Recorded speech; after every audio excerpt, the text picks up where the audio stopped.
नमस्कार, मैं हूं कोमल सिंह और आप देख रहे हैं पार्थ इंडिया न्यूज। आइए नजर डालते हैं इस वक्त की खास खबर पर। मैनपुरी के तहसील भोगांव में राजस्व विभाग में कार्य कर रहे थे जगत सिंह राजपूत ने 36 साल लगातार राजस्व विभाग की नौकरी की है। 36 साल के कार्यकाल में किसी प्रकार से प्रशासनिक अधिकारियों के पास कोई शिकायत प्रार्थी के द्वारा नहीं की गई। जगत सिंह राजपूत बड़े ही ईमानदारी और लगनशीलता दिखाते हुए प्रार्थी के द्वारा प्रार्थना पत्र दिए जाने के बाद राजस्व विभाग की तरफ से भूमि पैमाइश, भूमि पर अतिक्रमण, विभिन्न प्रकार के प्रार्थना पत्र आते थे। निष्ठान पूर्वक कार्य करने में सक्षम रहा करते थे। प्रशासनिक अधिकारियों के निर्देश द्वारा कार्य किया करते थे। प्रशासनिक अधिकारियों ने जगत सिंह राजपूत के खिलाफ किसी भी प्रकार का कोई प्रार्थना पत्र शिकायती संबंध नहीं पाया है। लाल कलम कार्य के खिलाफ नहीं चली। प्रशासनिक अधिकारियों की पैनी कवर के अंदर ही बंद रह गई। ईमानदारी से कार्य किया, जनता की सेवा की, इसीलिए लाल कमल के अंदर के करके अंदर खुद पैक रही। भोगांव की उपस्थिति में तहसीलदार सभागार में लेखपाल, राजस्व विभाग, एक राजस्व प्रभारी निरीक्षक और तहसील के समस्त अधिवक्ता सहित प्रशासनिक अधिकारी सेवानिवृत्ति के समय उपस्थित देखे गए। जगत सिंह राजपूत के रिश्तेदार और परिवार के लोग कार्यक्रम के दौरान मौके पर पहुंचे। कार्यक्रम के दौरान जगत सिंह राजपूत के गले में शॉल और माला पहनाकर प्रतीक चिन्ह देकर सम्मान किया गया। तहसील भोगांव क्षेत्र के सम्मानित गणमान्य लोगों ने सम्मान करते हुए अपने मुख से जगत सिंह राजपूत की तारीफ की। वहीं उप जिलाधिकारी नीरज द्विवेदी ने भी प्रभावित कार्य को देखते हुए सम्मान किया। रिटायर होने वाले तहसीलदार साहब, मंच पर संचालन कर रहे अंकित, राजस्व विभाग के सदस्यगण, अधिवक्तागण, पधारे हुए उनके संबंधी और स्नेहीजन। देखिए, रिटायर पैदा हुआ है, उसका मरना तय है। जो नौकरी में आया है उसका रिटायर होना तय। वो ज्वाइन करता है, ज्वाइनिंग के बाद उसकी एक सर्विस बुक बनती है और उसी सर्विस बुक में एक पन्ना पलट के दूसरे या तीसरे पेज पे उसके रिटायरमेंट की डेट जो आदमी को रिटायर होना है। बात यह है कि रिटायरमेंट के समय उस व्यक्ति की उपलब्धियां क्या है। उपलब्धियां कुछ सकारात्मक होती है, कुछ जो आदमी 60 साल की उम्र पूरी करने के बाद स्वस्थ तन मन और उस सर्विस बुक में लाल कलम बिना चले रिटायर हो रहा है, तो इसका मतलब उस व्यक्ति में खूबी थी। अभी तहसील में कैसा इनका कार्यकाल रहा और किस तरीक़ा से जनता की सेवा की, और आप तो अधिवक्ता हैं। हमारे कानूनी साहब बहुत भले इंसान हैं। आपने निर्विवाद होते हुए अपना सारे काम किए, जनता की सेवा निर्विवाद करके की, गरीबों की बड़ी मदद करी। जहाँ न्याय था वहाँ न्याय दिलाया आपने, और हम सबके बड़े प्रिय रहे। आज रिटायरमेंट पूरा है, हम लोगों को बड़ा कष्ट है, हमसे दूर जा रहे हैं। हम उसे निवेदन करेंगे कि वो हमारे बीच आते हैं। आज विदाई में हमें बड़ा दिक्कत हो रही, कष्ट हो रहा है, वो आज हमारे बीच से हम बाहर जा रहे हैं। अच्छे इंसान है, राजस्व निरीक्षक पद से रिटायर्ड हुए हैं, सेवानिवृत्त हुए हैं, और मैंने अपना कार्य है बड़े ही शालीनता से और जनता के प्रति उदारता दिखाते हुए बड़ी लगन से और मेहनत से किया।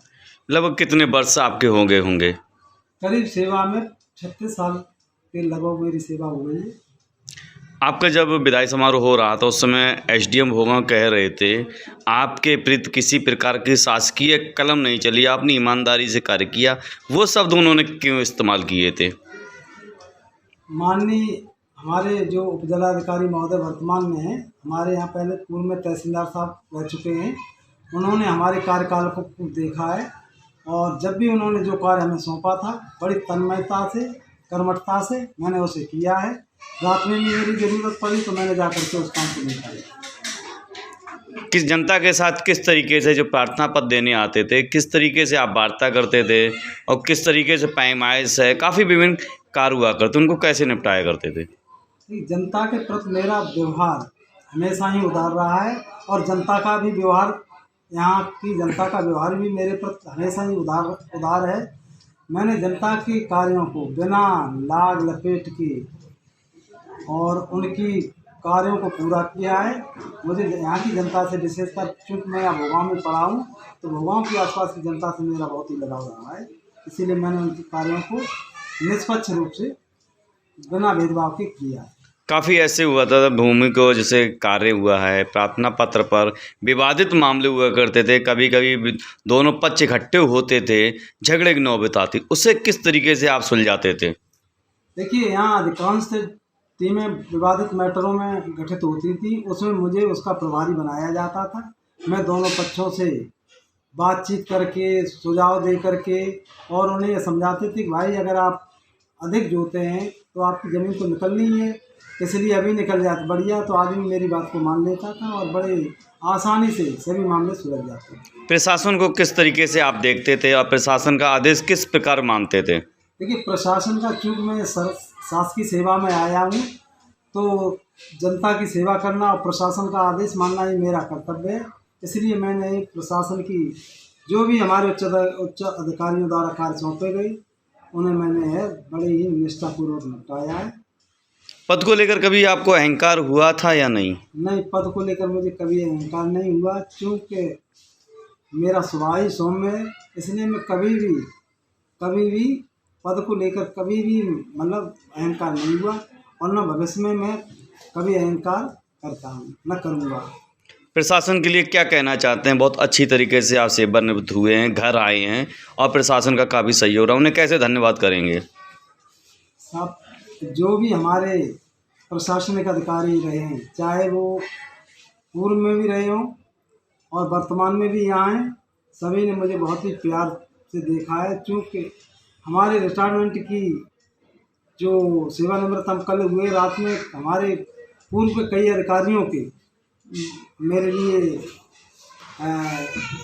फ़ोन आए कि आपकी सेवा है मेरे यहाँ भी बेदाग रही। उन्होंने धन्यवाद कहा कि ऐसी सेवा सभी को करनी चाहिए। तो मैं अपने प्रशासनिक अधिकारियों का यहाँ बहुत ही आभारी हूँ। उन्होंने जिस लगन से मुझे प्यार दिया और मुझसे जो आशा की कि ये इस कार्य को निपटा देंगे और टीम में गठित करके मुझे भेजा, मैंने उसको पूरी तन्मयता से किया।